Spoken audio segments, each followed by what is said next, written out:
Egg fried rice with baby corn chilli. Simple and easy egg fried rice பண்ணுறதுக்கு ஒரு அகலமான கடாயில் கொஞ்சமாக எண்ணெய் சேர்த்துட்டு சூடானதும் 3 முட்டை உடைச்சி சேர்த்துக்கோங்க.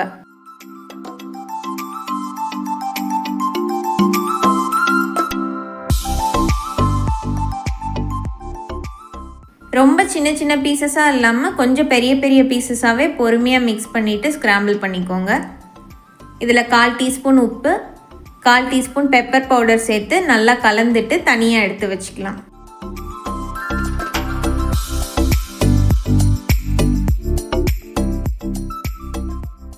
அதே பேனில் கொஞ்சமாக எண்ணெய், 10 பல் பூண்டு பொடியாக சாப் பண்ணி சேர்த்துட்டு கொஞ்சமாக ஸ்ப்ரிங் ஆனியன் ஒயிட்ஸ் இல்லைன்னா வெங்காயம் பொடி பொடியாக சாப் பண்ணி சேர்த்துட்டு ஒரு 10 செகண்டுக்கு கலந்து விடலாம்.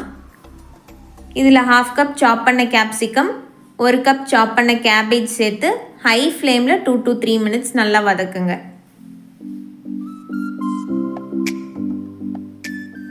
இதில் 1/2 டீஸ்பூன் சோயா சாஸ் சேர்த்து நல்லா மிக்ஸ் பண்ணிவிட்டு 2 கப் பாஸ்மதி ரைஸ் வேக வச்சு நல்லா ஆறுனதுக்கப்புறமா சேர்த்துக்கோங்க. இதில் தேவையான அளவு உப்பு, 1 டீஸ்பூன் பெப்பர் பவுடர், ஸ்க்ராம்பிள் பண்ண முட்டை எல்லாம் சேர்த்து ஹை ஃப்ளேம்லேயே வச்சு நல்லா ரைஸ் உடையாத மாதிரி பொறுமையாக கலந்து விடுங்க. ஹை ஃப்ளேமில் வச்சு மிக்ஸ் பண்ணால் தான் கடையில் வாங்குற மாதிரி டேஸ்ட் இருக்கும். கடைசியாக கொஞ்சம் ஸ்ப்ரிங் ஆனியன் க்ரீன்ஸ் தூவி மிக்ஸ் பண்ணி எடுத்தால் எக் ஃப்ரைட் ரைஸ் ரெடி. இது கூட சாப்பிட்றதுக்கு செம்ம ஸ்பைசி பேபிகார்ன் சில்லி எப்படி பண்ணுறதுன்னு பார்க்கலாம். ஒரு பாத்திரத்தில் 1/2 லிட்டர் தண்ணி ஊற்றிட்டு 1 டீஸ்பூன் உப்பு சேர்த்து 200 கிராம் பேபிகார்ன் நம்மளுக்கு பிடிச்ச ஷேப்பில் கட் பண்ணிவிட்டு தண்ணி கொதித்ததும் அதில் சேர்த்துக்கோங்க.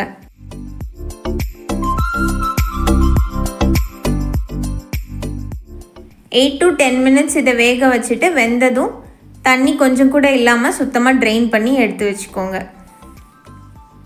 ஒருவேளை டீப் ஃப்ரை பண்ணுறதா இருந்தால் இந்த ஸ்டெப்பை ஸ்கிப் பண்ணிடலாம்.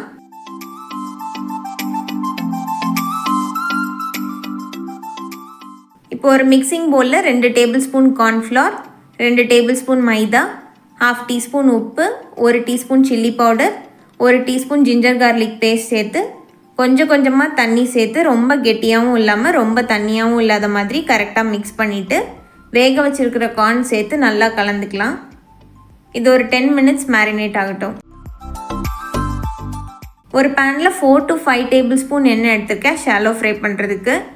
இதில் கொஞ்சம் கொஞ்சமாக பேபிகார்ன் சேர்த்துட்டு ஒரு 5 to 6 செகண்ட்ஸ் கழித்து எல்லாத்தையும் திருப்பி விடுங்க, இல்லைன்னா எல்லாம் மொத்தமாக சேர்ந்துருக்கும்.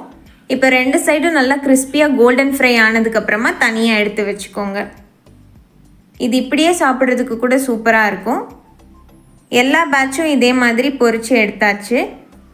இப்போ அதே பேனில் க்யூப்ஸாக கட் பண்ண 1 கப் வெங்காயம், க்யூப்ஸாக கட் பண்ண கேப்சிகம் ரெண்டும் சேர்த்து நல்லா மிக்ஸ் பண்ணிவிட்டு 1 டீஸ்பூன் உப்பு சேர்த்து 2 to 3 மினிட்ஸ் வேக வச்சுக்கலாம்.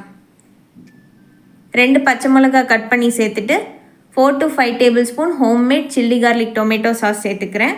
1 டீஸ்பூன் சோயா சாஸ் எல்லாம் சேர்த்துட்டு சாஸ் நல்லா கொதிக்கிற அளவுக்கு வேக வச்சுக்கலாம்.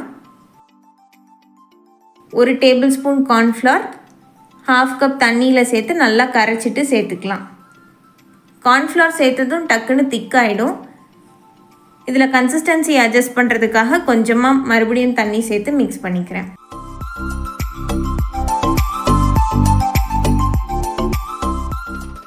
சாஸ் நல்லா கொதிச்சிடுச்சு. இப்போ கிறிஸ்பியாக ஃப்ரை பண்ண பேபிகார்ன் சேர்த்து நல்லா கலந்துக்கலாம். பேபிகார்ன் சாஸ் கூட நல்லா கலந்ததுக்கப்புறமா ஸ்டவ் ஆஃப் பண்ணிவிட்டு மேலே கொஞ்சம் ஸ்ப்ரிங் ஆனியன் க்ரீன்ஸ் தூவி இறக்கிட்டோன்னா பேபிகார்ன் சில்லி ரெடி.